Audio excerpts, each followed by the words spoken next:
जय हिंद दोस्तों। स्वागत है आप सभी का हमारे YouTube channel dynamic tuition classes में। और सर आपको जैसा पता है कि हम रेगुलर इसी चैनल पर क्लास 10th के लिए साइंस पढ़ा रहे हैं और वो जो क्लासेस चल रही हैं वो सभी क्लासेस उन सभी स्टूडेंट्स के लिए चल रही हैं जो इस बार 10th क्लास का बोर्ड का एग्जाम देने वाले हैं। ठीक है सर। और अब वो सभी स्टूडेंट्स जो CBSE में है या यूपी बोर्ड में है और इंग्लिश में पेपर अटेम्प्ट करने वाले हैं सर, उनके लिए हम इन क्लासेस को चला रहे हैं। और इस क्लास को हमने एक अलग ही नाम दिया है, जिसको हमने दिया है फाइनल रेस। क्या sir? Final race.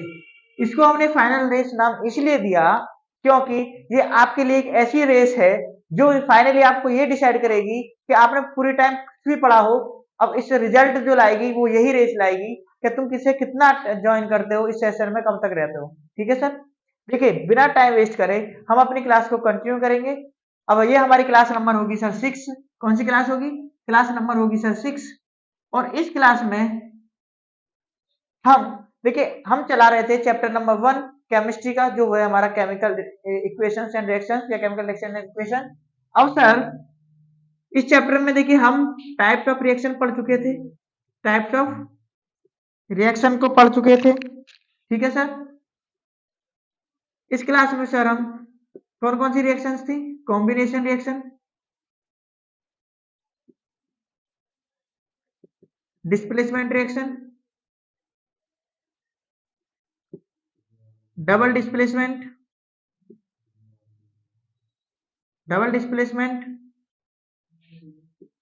Decomposition,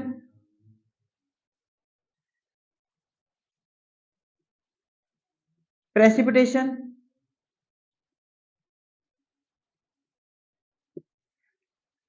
exothermic,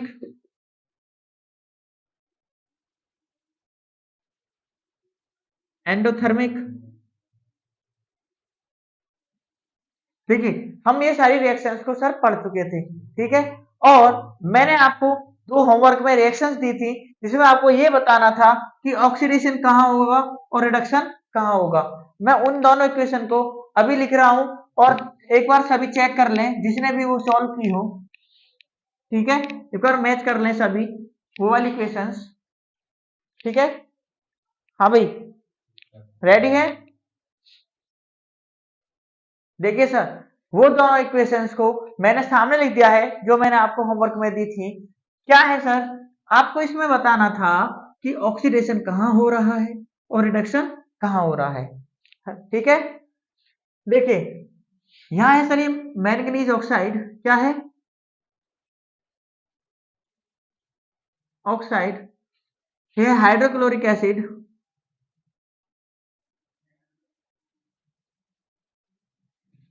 ये है मैंगनीज क्लोराइड।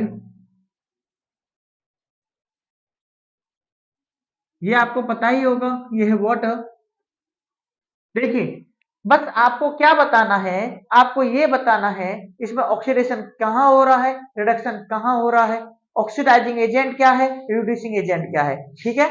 देखिए ये आपको दिख रहा है कि यहाँ पर ऑक्सीजन प्रेजेंट है Mn के साथ, लेकिन यहाँ मैंगनीज के साथ ऑक्सीजन नहीं है। इसका मतलब क्या हुआ, जब ये रिएक्शन हुई तो यहाँ से ऑक्सीजन को रिमूव हो गया। और जहां पर भी सर रिमूवल ऑफ ऑक्सीजन होता है, रिमूवल ऑफ ऑक्सीजन होता है, वो कहलाता है सर रिडक्शन। क्या कहलाता है? रिडक्शन। ठीक है।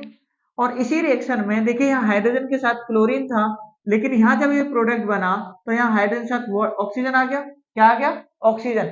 और जब भी सर हाइड्रोजन के साथ ऑक्सीजन आता है, मतलब एडिशन होता है सर ऑक्सीजन का, तो वो कहलाता है ऑक्सीडेशन। क्या कहलाता है? ऑक्सीडेशन। इसका मतलब इस वाले प्रोसेस में हो रहा है सर ऑक्सीडेशन। मैं यहाँ लिख दे रहा हूँ क्या हो रहा है? ऑक्सीडेशन, क्योंकि एडिशन हो रहा है ऑक्सीजन का। अब देखिए सिमिलरली आपको मैंने ये भी दूसरा एग्जांपल दिया था जिसमें सर ये zinc oxide plus carbon react कर रहे थे, तो जिंक मेटल और कार्बन मोनोऑक्साइड गैस बन रही थी। तो देखिए सर आप ये चीज आसानी से देख सकते हो कि ZnO है, जिंक के साथ ऑक्सीजन है, लेकिन यहाँ पर आकर यहाँ ऑक्सीजन नहीं है। इसका मतलब यहाँ पे ऑक्सीजन का रिमूवल हुआ, रिमूवल ऑफ ऑक्सीजन। और जब यहाँ रिमूवल हो रहा है तो ये होगी सर रिडक्शन। क्या होगा? रिडक्शन। लेकिन यहाँ पे देखिए कार्बन अकेला है, लेकिन इधर आकर कार्बन में सर ऑक्सीजन ऐड हो गया, मतलब एडिशन हुआ सर किसका, एडिशन हुआ ऑक्सीजन का, तो क्या हुआ, ये हुई आपकी ऑक्सीडेशन। अब और बच्चों आप ये क्या हो गए, अब सर आपने ये तो बता दिया कि ऑक्सीडेशन रिडक्शन क्या होता है, अब हमें ये बता दीजिए कि ऑक्सीडाइजिंग एजेंट क्या है और रिड्यूसिंग एजेंट क्या है। तो देखिए वो भी हम बता रहे हैं। यहाँ पे देखिए मैंने आपको डिफाइन में ये बताया था कि जो ऑक्सीडाइजिंग एजेंट होते हैं वो होते हैं जो एडिशन करते हैं सर ऑक्सीजन का, ठीक है, जो हेल्प करते हैं किसकी, ऑक्सीजन देने में, ठीक है, किसी कंपाउंड को ऑक्सीजन देते हैं वो कहलाते हैं सर ऑक्सीडाइजिंग एजेंट। जैसे इस Mn ने ऑक्सीडेशन के लिए मतलब ऑक्सीजन को दिया था, ठीक है, ऑक्सीजन किसके पास से गई थी, ऑक्सीजन किसके पास से गई थी सर, Mn के पास से गई थी, तो ये हो गया सर ऑक्सीडाइजिंग एजेंट। क्या हो गया, ऑक्सीडाइजिंग एजेंट, ठीक है। और जहां से हाइड्रोजन रिमूव होती है इसी तरीके से वो कहलाती है सर क्या, रिड्यूसिंग एजेंट, ठीक है।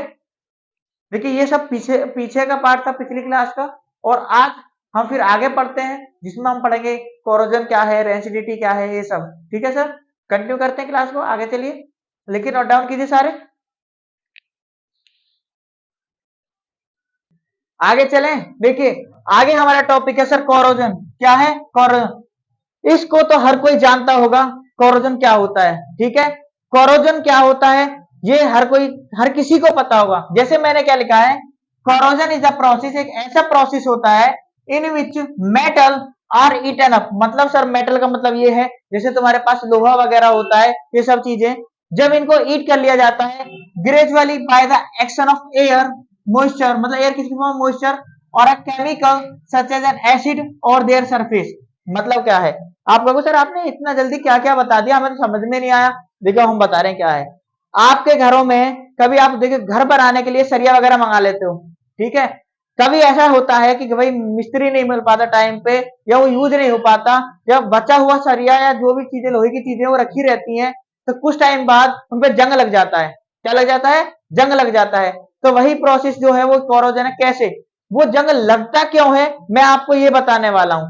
देखिए जब तुम्हारा एयर, ऐसा प्रोसेस होता है जो हमारे वहां पे कांटेक्ट में मतलब एटमॉस्फेयर में एयर प्रेजेंट होती है, और गलती से आपको ये भी पता है ओस पड़ती है, और ओस में सर पानी प्रेजेंट होता है उसमें पानी। तो एयर के कांटेक्ट में और वाटर के कांटेक्ट में जो कहते हैं सर मॉइस्चर, क्या कहते हैं मॉइस्चर, जब वो आता है तो रिएक्ट कर लेता है और उस पर हो जाता है सर जंग, मतलब उस पर जंग लगने लगता है। तो ये ध्यान रखना जंग का यही प्रोसेस होता है, पानी और एयर की वजह से जंग लगता है, बाकी और कुछ नहीं है। तो यही मैंने लिखा है, कोरोजन इज द प्रोसेस, एक ऐसा प्रोसेस होता है जिसमें sir metal are gradually eaten up. मतलब क्या है, मेटल ग्रेजुअली ईटन अप का मतलब ये है कि जंग लग लग के जो लोहा है वो गलने लगता है। क्या लगता है, गलने लगता है, वहीं से टूटने लगता है। इस वर्ड का मतलब ये है ईटन अप, मतलब उसको लोहे को खा लिया जाता है, गला दिया जाता है। इस वर्ड का मतलब ये है।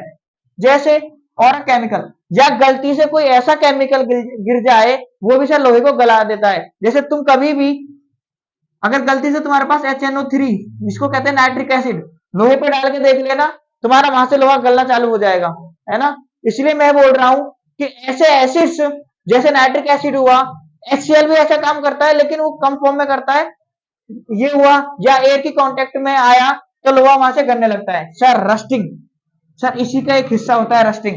जैसे आपको पता है ना डस्ट होती है, डस्ट मीन धूल, इसी तरह से अगर सिमिलरली मैच करें रस्ट, रस्ट मीन होता है लोहे पे लगने वाली धूल, ये समझ लीजिए। जैसे rusting of iron metal, iron metal rusting का मतलब होता है the most common form of corrosion. ये कोरोजन की ही फॉर्म होती है, किसकी फॉर्म होती है, कोरोजन की ही एक फॉर्म होती है rusting. When iron object is left in the damp air, जब तुम लोहे को एक गंदी हवा में या डैम्प एयर में छोड़ दोगे फॉर कंसिडरेबल टाइम, कुछ लंबे समय के लिए, it gets covered with the red brown flaky substance, तो उस पर एक लाल कलर का फ्लास्की सब्सटेंस चढ़ जाएगा। उसी को तो कहते हैं सर जंग। क्या कहते हैं, जंग। जो तुम जंग बोलते हो ना सर, जो जंग लग गया हमारे लोहे पे, वही जो लाल लाल दिखता है, ठीक है, वही होता है जंग, और उसी को कहते हैं रस्टिंग। क्या कहते हैं, रस्टिंग। तो रस्टिंग जो होता है वो होता है जंग, जो एयर के कांटेक्ट में या मॉइस्चर की वजह से लगता है। आया समझ में।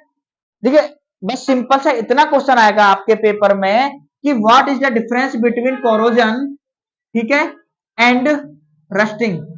कोरोजन और रस्टिंग के बीच में क्या अंतर है, या ये अलग अलग पूछ लिया जाएगा, कोरोजन क्या होता है, रस्टिंग क्या होता है, बस इससे ज्यादा क्वेश्चन नहीं पूछा जाएगा। ठीक है, ये सभी क्लासेस उन बच्चों के लिए चल रही है जो इस बार 10th का पेपर देने वाले हैं बोर्ड का। या सर जो बच्चे 9th में हैं, देखिए बहुत सारे स्कूलों ने डेट दे दी होगी 9th क्लास के स्टूडेंट्स की, जो एग्जाम जनवरी में करा लेंगे। तो जो 9th क्लास के स्टूडेंट्स 10th में आने वाले हैं, ठीक है, वो भी वीडियो को देख सकते हैं। उससे ये फायदा होगा कि तुम जब नए सेशन में आओगे तुम्हें ये कुछ नया नहीं लगेगा। क्या एक बार सर आवाज चली गई क्या? सॉरी टू डिस्टर्ब यू, आवाज चली गई है, क्लास को अभी यहीं रोकते हैं, आगे चलते हैं थोड़ी देर में।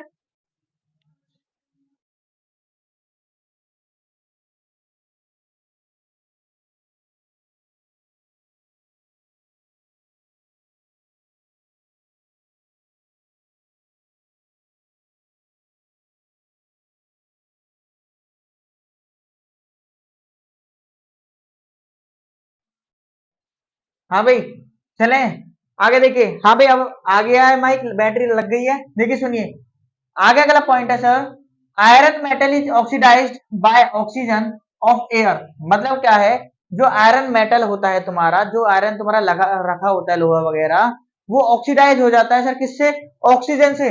और वो ऑक्सीजन जो तुम्हारे एटमॉस्फेयर में, जो एयर में पाई जाती है सर, उस ऑक्सीजन ऑक्सीजन से होता है। In the presence of water to form hydrated iron oxide is called rust. मतलब क्या है, अब वाटर वहां पानी भी पाया जाता है, और उस समय क्या होता है, एक डस्ट फॉर्म, रस्ट फॉर्म होती है, जिस जो किसकी प्रेजेंस में होती है, in the form of hydrated iron oxide. मतलब हाइड्रेटेड मींस होगा यहाँ पे सर पानी से रिलेटेड, किससे, पानी से रिलेटेड। और आयरन मींस सर ये लोहा, और ऑक्साइड मींस ऑक्सीजन की वजह से। अब ये रिएक्शन होती कैसे है, मतलब क्या है, देखिए हम लोगों को पता है, हम बोल देते हैं देखो हम इसे यूज नहीं कर सकते, या जंग लग गया है इस पे पेंट कर दो, ठीक है, क्या कर दो, लोहे पे पेंट कर दो। लेकिन अगर हम केमिस्ट्री की लैंग्वेज में बोले, वो जंग लगता कैसे है, उसकी रिएक्शन कैसे होती है, वो आज मैं आपको बताने वाला हूं। देखिए ये होता है सर आयरन, जो होता है लोहा, ठीक है। अब ये ऑक्सीजन की प्रेजेंस में, ये है ऑक्सीजन जो हमारे एटमॉस्फेयर में पाई जाती है, वो आती है, हवा चल रही है, तो हर किसी को पता है जब हवा चले तो ऑक्सीजन तो होगी होगी, और भी गैसेस होंगी, ऑक्सीजन तो होगी होगी। फिर तुम कहीं ना कहीं से, या तो तुम पे गलती से छींटे पानी चली जाए, या एटमॉस्फेयर की वजह से वहां से जो मॉइस्चर है वहां से पानी आ जाए। तो जब लोहे पर ऑक्सीजन के प्रेजेंस में वाटर भी होता है, ये तीनों जो रिएक्शन करते हैं, तो सर बनता क्या है, Fe2O3.2H2O। मतलब क्या, हाइड्रेटेड आयरन ऑक्साइड। यही होता है जंग लगा हुआ जो लोहा, मतलब क्या, जिसमें से जंग लग जाती है ना। देखिए भाई हिंदी थोड़ी मेरी कमजोर है, ये ध्यान रखना, ठीक है। देखिए यही होता है जंग लगा हुआ लोहा, ठीक है, जिसका फॉर्मूला होता है Fe2O3.2H2O। मतलब उसमें वाटर के दो मॉलिक्यूल होते हैं। अब होता क्या है, 10th क्लास में तो आपसे नहीं पूछा जाएगा, लेकिन जब कंपटीशन एग्जाम आप दोगे, आपसे ये पूछ लिया जाएगा कि जब जंग लगता है लोहे में, ऑक्सीडेशन होता है, लेकिन जब उसका फॉर्मूला फॉर्म होता है, उसमें वाटर के कितने मॉलिक्यूल्स होते हैं, वाटर के कितने एटम्स होते हैं। तो सर ये ध्यान रखना, इसमें पूछा जाता है, इसमें वाटर के ये दो लिखा हुआ है ना, तो इस फॉर्मूले में वाटर के दो मॉलिक्यूल्स होते हैं, ये याद रखना। यही इक्वेशन बनती है। एक और चीज, कभी कभी जब तुम रिएक्शन या क्वेश्चन आंसर लिखते हो पेपर में, तो ये चीज ध्यान रखना सर, कि एक बार को थ्योरी नहीं लिखोगे और रिएक्शन लिख दोगे, तुम्हें नंबर मिल जाएंगे। हमेशा टीचर टारगेट करता है रिएक्शंस पर कि बच्चे को आता कितना है, क्योंकि थ्योरी में तुम लेंथी लिखे जाते हो, उन पर यह ध्यान नहीं दिया जाता है कि तुम लिख क्या रहे हो। वो ऊपर से दो दो तीन तीन लाइन पढ़ते हैं और नीचे आ जाते हैं। अब जैसे ही तुमने ये रिएक्शन लिखी, सीधी नजर यहाँ जाएगी, और यहाँ गई, तो वो सोचते हैं ऊपर भी सही लिखा होगा, ठीक है, इसका मतलब नंबर पूरे मिल जाएंगे, ये ध्यान रखना। लेकिन भाई ऐसा मत करना, कभी गलती से ऊपर यहाँ पर गाना लिख दो, नीचे रिएक्शन लिख दो, ठीक है। जो इससे रिलेटेड है वही लिखना। क्या सर ने तो बोल दिया था, ऊपर जो होता है उस पर ध्यान नहीं जाता, इस पे जाता है, ठीक है। ऐसा मत कर देना कि हाँ भाई ऊपर गाना लिख दो, इंग्लिश में हनी सिंह का लिख दिया, किसी का लिख दिया, ठीक है, गाना मत लिख देना, ठीक है, समझ गए ना। आगे सुनिए, लास्ट अगला पॉइंट है, कोरोजन वीकन्स द आयरन। अब एक चीज बताइए, जब जंग लगेगा तो लोहा तो कमजोर होगा ही होगा, ये तो पता है, जब जंग लग जाएगा तो लोहा कमजोर होगा, तो यही लिखा हुआ है कि जो कोरोजन होता है वो कमजोर कर देता है सर लोहे को या स्टील ऑब्जेक्ट को, जो स्टील से बने हुए ऑब्जेक्ट हैं, एंड स्ट्रक्चर जैसे sir such as railings, car bodies मतलब तुम्हारे घर पे जो रेलिंग लगी होती है, दीवार के बाहर जो तुम लगा देते हो रेलिंग्स, या रेलिंग्स पर कार बॉडीज, जो कार से बनी बॉडीज हैं, या ब्रिजेस या शिप्स, वो क्या होता है, उन पर जंग लगने से उनकी लाइफ हो जाएगी कम। क्या हो जाएगी? उनकी लाइफ हो जाएगी कम। अगर वो 5 साल चलते सर, तो वो सिर्फ 2 साल ही चल पाएंगे। अगर वो 10 साल चलते तो मतलब उनकी लाइफ आधी हो जाएगी। आया समझ में? तो देखिए, कोरोजन बिल्कुल फास्ट फूड की तरह है। जैसे इंसान को फास्ट फूड धीमे धीमे खत्म करते हैं, ऐसे ही जंग जो है लोहे को धीमे धीमे खत्म करता है। ये ध्यान रखना, ठीक है। अगर यहां तक कोई भी डाउट रहा हो तो हमें कमेंट में लिख दें सर। अगर किसी बच्चे को सिंगल भी डाउट है, ठीक है, अभी सुनिए सर, आगे हमारी क्लास को कंटिन्यू करते रहें, हमारे चैनल को सब्सक्राइब करें और शेयर करें। इस क्लास को हम डेली रेगुलर चलाते हैं, ठीक है। कोई भी ऐसा सिंगल वन स्टूडेंट ना रहे जो इस चैनल को शेयर ना करे, ठीक है। मिलते हैं आपसे हम नेक्स्ट क्लास में, तब तक के लिए thank you and listen to me carefully.